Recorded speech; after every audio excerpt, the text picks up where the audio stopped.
네, 정치권 이슈를 야무지게 찔러보고 날카롭게 분석합니다. 또 똘똘한 해법까지 제시해보는 순서죠. 유승찬의 콕 시작입니다. 자, 유승찬 정치 컨설턴트 나오셨습니다. 안녕하세요. 네, 안녕하세요. 예. 자, 한 주 뭐 정치권 소식은 매일 똑같은 뉴스가 없네요. 다이내믹합니다. 예. 자, 경찰국 신설기 논란이 지난주 경찰서장 회의 시작으로 해서 이번 주까지 계속 이어졌는데요. 네. 자, 이거 왜 이렇게 시끄럽게 됐는지 좀 살펴보도록 하겠습니다. 문재인 정부에서는 이제 검찰을 이렇게 통제하려고 그렇게 노력을 했고, 이번 윤석열 정부는 경찰국 신설 때문에 지금 여러 가지 비판을 받고 있어요. 네. 자, 갈등과 대립이 계속 이어지고 있는데, 자, 이 상황이 이제 좀 정리가 되는 겁니까? 어떻습니까? 일단은 경찰들이 단체로 모여서 회의하는 것은 일단 철회했는데, 그래도 또 회의를 강행하자 하는 입장도 또 나오고 있어요. 그렇죠. 아직 상황이 정리됐다고 보기에는 전혀 이제 진전된 상황이 없고요. 네. 그래서 저는 요즘에 이제 그런 생각이 드는데, 정치권이 앞다퉈서 앞에서는 민생하지만 실제로는 권력 투쟁에 올인하고 있다. 그러니까 문재인 정부는 검난으로 5년 내내 시끄러웠잖아요. 예. 이제 윤석열 정부 시작한 지 얼마 안 됐는데 이제 경란이라고 해야 되나 이건 이제 예. 이게 검난 경란의 시대를 지켜보는 국민들이 요즘에 좀 많이 답답하실 것 같아요. 저는 이제 경찰 어쨌든 검수완박 법안 네. 이후에 경찰 권한이 강화됐잖아요. 강화됐으니까 당연히 그렇죠. 뭔가 좀 그냥 냅두면 안 되겠다. 좀 통제가 필요하다.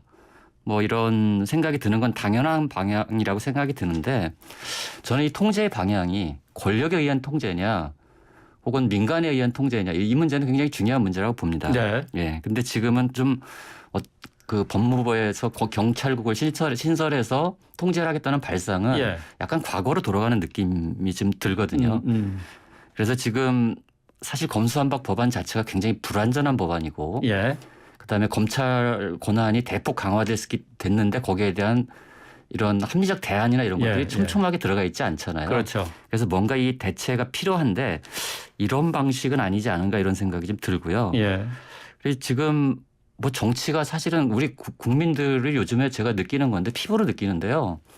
정치적 냉소와 무관심이 아주 빠르게 확산되고 있어요. 그러니까 이게 뭔가 마음을 줄 정치 세력이 없다. 이런 느낌들을 좀 많이 갖는 것 같아요.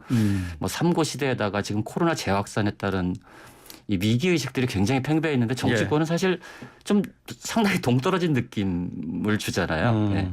네. 국민들이 피부로 체감하는 것은 그렇게 경찰국 신설과 관련해서도 그렇게 잘 모르죠. 예, 다가오지 않는다는 그런 말씀이시죠. 그렇죠. 예. 이제 어제 이상민 행안부 장관이 윤석열 대통령에게 업무 보고를 하면서 경찰대 개혁을 언급을 했어요. 네. 이 발언 배경을 놓고 여러 가지 해석이 나오는데, 아무래도 이번에 경찰들의 단체 행동에 이 경찰대 출신들이 있다라고 보는 거겠죠? 그래서 저는 너무 이제 정치를 하는, 이제 행정을 하는 고위직에서 업무 보고를 하는데, 네. 저는 경찰대 개혁이 필요하면 필요할 수 있다고 봅니다. 예. 근데 이것도 타이밍이 되게 중요한 거잖아요. 어느 순간에 이 문제를 꺼내야 이것이 진정성이 있고 또 올바른 방향으로 이거를 바꿀 수 있느냐 이런 게 있는데, 경찰대 졸업 바로 경위가 되는 것이 불공정하다. 네. 그리고 순경 출신의 고위직을 확대하겠다. 이런 경찰제도 발전위원회를 출범하겠다. 이렇게 이제 말씀을 하셨는데, 네. 바로 네티즌들이 뭐라고 반응이 나왔냐면, 그럼 육사 나오고서 이등병으로 시작해야 되는 거 아니냐? 40패스하고 주사보로 시작해야 되는 거 아니냐? 이런 이제 반응들이 나온단 말이에요. 경찰대를 설립했던 원래 취지가 있는 거잖아요. 그래서 저는 이것이 경찰 내부의 어떤 갈라치기 전략으로 이 경찰들의 반발을 넘어가려고 하는 의도가 있는 것이 아니냐. 지금 타이밍에 이런 문제를 제기하는 것은 사실상 이제 그런 의혹을 받기에 너무 충분하지 않은가. 그래서 저는 이 진짜로 우리 사법제도 개혁에 대해서 좀 어디서라도 좀 공적인 가치에 입각해서 좀 진지하게 검토를 했으면 좋겠어요. 지금 굉장히 불안정한 상태거든요. 사법 공백이 상당히 우려될 정도로 불안정한 상태가 지속되고 있는 것 이건 바람직하지 않다고 예. 봅니다. 윤 대통령이 근데 이 순경 출신의 20%를 고위직에 발탁하겠다고 하는 것이 대선 후보로서 이제 공약 사항으로도 또 있더라고요. 네네. 근데 어쨌든 이 내용이 지금 나오는 것이 시기적으로 좀 맞지 않다는 얘기죠. 뭐 그냥 오얏나무 밑에서 가끈을 예. 고쳐매는 것 같은 예. 뭐 그런 것 같은 거죠. 예. 자, 이번에는 법무부 업무 보고입니다. 어제 또 이 법무부 업무 보고도 같이 있었어요. 네. 경찰 개혁과 맞물린 문제이기도 해서 관심을 끌었는데 한동훈 법무부 장관이 윤 대통령에게 업무 보고를 하면서 검찰의 직접 수사 강화 방안을 내놨잖아요. 네. 자, 이건 이제 아무래도 검수완박 법안을 의식해서 검찰이 그렇죠. 행동을 하고 있다 이렇게 봐야 되나요? 네. 충분히 뭐 예견됐던 일인 것 같아요, 이거는. 예견됐던 것이다. 아니 그리고 예. 일관되게 한동훈 네. 법무장관은 취임하기 전부터 취임하고 나서도 일관되게 검수완박 법안의 문제점을 지적하고 비판하지 않았습니까? 예. 이제 그런 맥락에서 법이라는 건 항상 빈틈이 많은데 이 빈틈을 잘 활용해서 수사권을 실질적으로 보장하겠다. 저는 이런 뜻으로 좀 읽히고요. 근데 이것이 이제 사실은 이것이 이 공식적인 업무 보고 자리에서 하는 것이 과연 바람직한 일이냐. 이건 이제 의회라는 그러니까 의회가 어쨌든 법을 제정한 거잖아요. 그것이 뭐 단독 처리가 됐든 강행 처리가 됐든 법치국가에서 어쨌든 법이 만들어졌으면 일단 법을 준수하면서 뭐 다른 대안을 모색하겠다 이렇게 말하는 게 아니라 수사권을 강화하겠다 이렇게 얘기하는 것은 좀 저는 장관으로서는 좀 부적절한 게 아닌가 이런 생각이 좀 들고요. 하지만 어쨌든 뭐 이것이 어떤 방식으로 진행이 될지 모르겠어요. 우리나라는 특히 이제 이 법이 마음에 안 들면 이제 시행령을 해서 뭔가 문제들을 다 해결하려고 하는 경향성을 지금까지 가져왔었거든요. 근데 이게 또 이제 의회에 가면 민주당은 또 그 시행령까지 통제하는 법안을 또 추진하려고 할 거고 이런 강대강 대치 국면들이 좀 지속될 것 같아서 좀 우려스럽습니다. 뭐 법 테두리 안에서 이제 뭐 하는 거겠죠. 이제 한동훈 장관이 법무부를 이제 운영하면서 이제 직접 수사를 강화한다는 건데요. 대검 정보관리 담당관실이 부활이 되고 또 강력부 외사부가 복원이 되고 하는 그러니까 직전 정부에서 폐지됐던 부서들을 다시 부활하는 쪽으로 해서 검찰들의 수사 역량을 강화해 주겠다 이제 그런 의도인 것 같아요. 근데 이제 의도는 그런데 이게 수사권을 폐지한 거잖아요.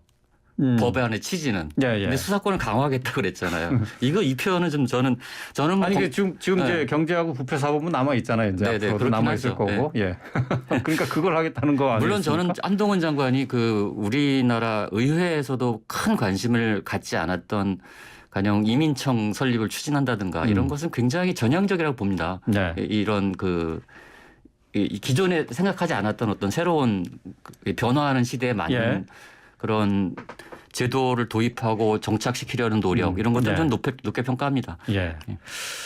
앞서서 이제 경찰국 설치에 관한 얘기를 잠시 했는데 이제 전체 경찰 회의를 30일 하기로 했다가 철회가 됐어요. 이제 굉장히 부담스럽겠죠. 근데 또 유군창 경감 같은 경우는 이 경찰국 반대 회의를 강행하겠다. 이런 기사가 오후에 또 나왔더라고요. 소규모 30일. 회의는 계속 하겠다 이런 취지였던 것 같아요. 근데 어쨌든 경찰 회의는 철회가 전체 이제 14만 경찰들 상대로 한 전체 회의는 일단 취소가 됐습니다. 그런데 그러면서 이제 국회가 경찰국 이 문제를 시정해 줄 것이다라고 믿는다라고 김성종 경감이 얘기를 했습니다. 경찰 내부망에 올린 건데. 그렇죠. 자, 국회가 어떤 역할을 해야 되는 겁니까? 아니, 국회가 일을 해야죠.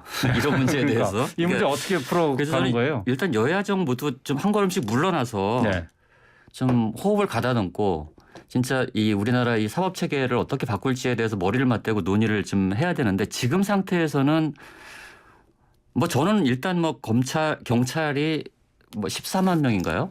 14만 명으로 돼 있는데 지금 뭐 13만 2천 명 정도? 그 정도. 전체 회의를 취소한 건 잘한 일이라고 봅니다. 그리고 의회가 좀 해결해 주기를 바라는 그 요청한 것도 좀 저는 바람직한 행보라고 보는데 근데 이제 의회가 이걸 실제로 해야 되잖아요. 그러니까 지금 의회에서 해결을 못 하고 있는 게 이제 사개특위 구성이거든요.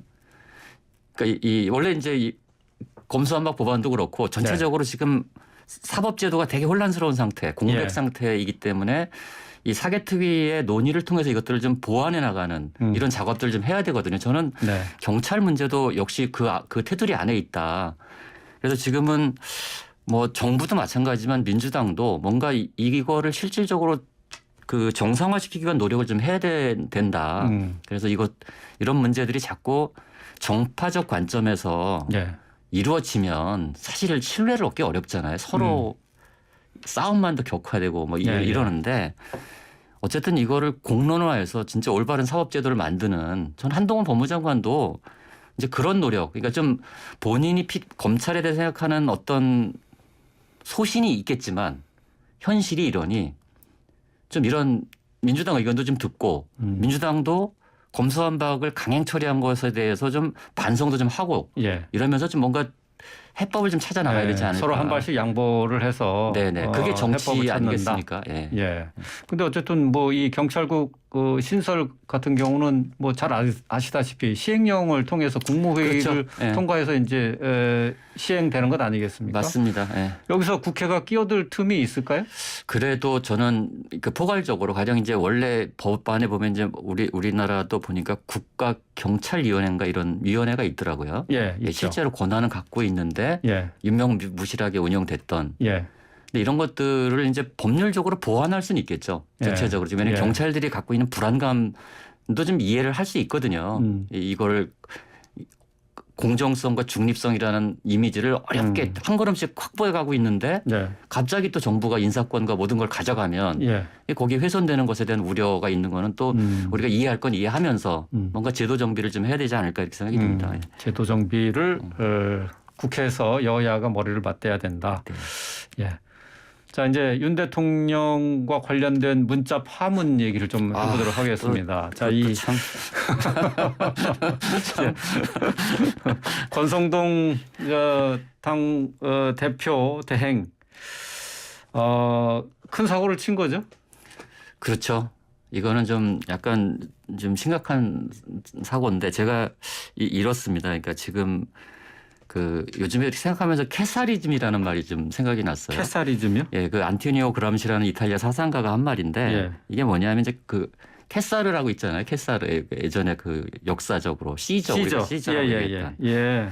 이 개념이 뭐냐면 이제 갈등하는 세력들이 그 파국적인 방식으로 이 균형을 유지하는 상태가 지속되는 걸 말하거든요. 그래서 상대를 파국적으로 몰아넣지 않고는 이 해결되지 않는 문제가 해결되지 않은 아주 잠정적인 균형 상태인데 지금 요 상태가 좀 지속되는 것 같은데 지금은 좀 약간 갈등이 중첩돼 있어요. 여야의 갈등도 있지만 네. 여당 내부의 권력 투쟁도 이게 참 심각합니다. 제가 볼 때. 네.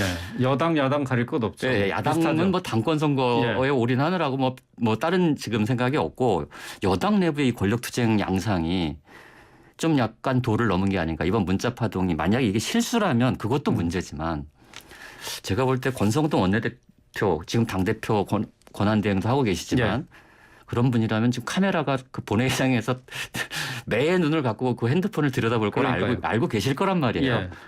알죠. 근데 이게 실수라고 해도 큰 문제지만 만약에 의도된 것이라면 대통령을 권력투쟁의 장에 활용한 거잖아요.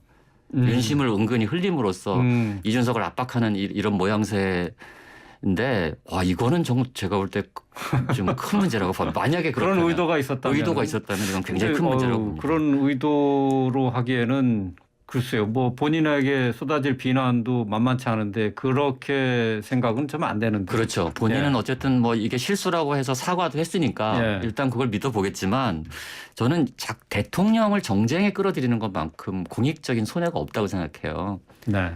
그러니까 그거는 최소한 우리가 지켜줘야 된다. 대통령께서 국정을 뭐 잘하든 못하든 정쟁까지 대통령을 끌어들이는 것은 하지 말아야 된다. 정치 세력이. 네. 저는 그렇게 봅니다. 근데 좀 이해가 안 되는 것 가운데 하나가 이게 지금 윤 대통령으로부터 문자를 받고 나서 4시간 지나서 그걸 다시 이렇게 펼쳐본 거잖아요. 그러니까 제가 이제 그런 의심도 든다고 말씀을 드리는 거예요. 이게 의도적 공개 아니냐 뭐 이런 윤심이 이렇다라는 것을 그 은근히 좀 얘기하고 싶어서 그 메시지를 전하고 싶어서 그걸 다시 열어본 것이 아니냐 뭐 이렇게 그 문제 제기를 하는 분들도 꽤 많더라고요. 자, 근데 이제 홍준표 시장이 또 여기에 또 끼어들었어요. 이제 네. 대통령도 사람입니다라고 이제 두둔을 하긴 했는데 또 오후에 보도된 내용으로는 이제 그만들 하시라. 네. 이러다가 정권 힘들어진다. 힘들어지죠. 예. 그리고 그렇게 이제 얘기를 했네요. 대통령이 어쨌든 그 뭐 내부 총질이라는 언어를 쓴 것도 사실은 되게 부적절한 언어인데 네. 오늘 또 그래서 제가 오늘 그 국민통합위원회 발족식에 윤석열 대통령 메시지를 보니까 메시지가 아주 좋아요. 그렇게만 하면 참 국민통합이 잘 될 것 같아요. 예. 그러니까 이게 참 이게 종 잡을 수가 없어요. 예.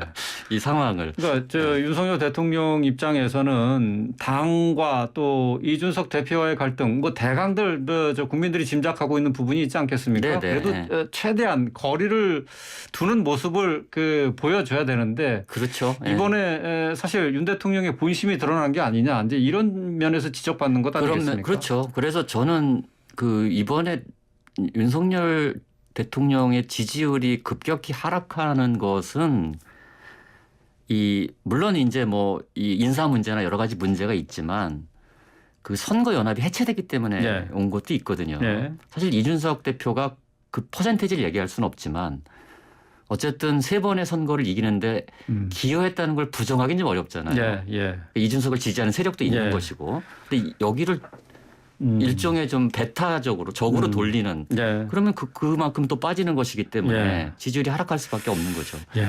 그 과정에서 이준석 대표가 애를 많이 먹인 측면도 지금 이게 문자를 통해서 이제 드러나는 거고요. 예, 알겠습니다. 자, 네. 민주당 전당대회 얘기하겠습니다. 한 달 남았습니다. 자, 예비 경선일 내일입니다. 네. 컷오프 3명으로 좁혀집니다. 네. 어대명 흐르면 변화는 없는 거죠? 네, 변화 없죠. 변화 없고 오히려 강화된 느낌이고요. 더 강화되고 있어요? 네. 그러니까 어대명이 뭐 그래도 이제 뭐 97 세대 뭐 이런 등장을 하면서 뭔가 그런 이제 희망과 기대도 조금은 있지 않았습니까? 그런데 지금은 이제 역시 이렇게 두각을 나타내는 당대표 후보는 없는 거구나. 그리고 뭐 단일화 논의나 뭐 이런 것들도 전혀 뭐 힘을 받지 못하고 있기 때문에 네. 어대명에 대한 관심보다 지금은 사실은 그 민주당의 당대표 당권 선거에 대한 관심이 거의 식었습니다. 얼마 전까지는 그래도 박지원 전 비대위원장이 이렇게 이제 뭔가 자꾸 장외에서 이제 그 화제를 좀 불러왔는데 거의 사라졌잖아요. 이제는. 그러고 나서는 사실 언론도 그렇고 소셜미디어 반응도 그렇고 별 반응이 없어요. 그래서 어대명이 이제 그 예전보다 훨씬 강화됐다. 그냥 어대명은 이미 기정사실화고 2등, 3등, 그러니까 이 컷오프를 누가 통과할 거냐. 여기에 이제 관심이 있는데 그것도 아주 민감하게 큰 관심은 없는 것 같고요. 그래서 저는 한 383명인가 그렇더라고요. 이번에 중앙위원. 중앙위원이 그러니까 383명이죠. 선거권을 가진 중앙위원이 많이 줄었죠. 지방자치단체 선거에서 지난번에 좀 성적이 별로 안 좋아서 이제 많이 줄었는데 근데 사실 세상에서 제일 어려운 게 당권 선거이고 또 예측하기 가장 어려운 게 컷오프 선거예요. 중앙위원들의 마음을 알 수가 없잖아요. 그래서 상식적으로 보면 여론은 박용진 의원이 2등으로 나오는 조사들이 꽤 많더라고요. 여론조사는. 근데 이제 내부에서 얘기를 들어보면 약간 그 당내 비호감도 좀 상당히 크다. 그래요? 그동안 이제 어쨌든 쓴소리를 좀 많이 해왔기 때문에. 그래서 그 여론이 30% 중앙위원이 70%인데 그래서 그 제가 볼 때는 2등은 박용진 의원보다는 박주민 의원이 좀 유리하지 않을까 하는 생각이고요. 그리고 이제 3위는 도무지 예측을 못 하겠더라고요.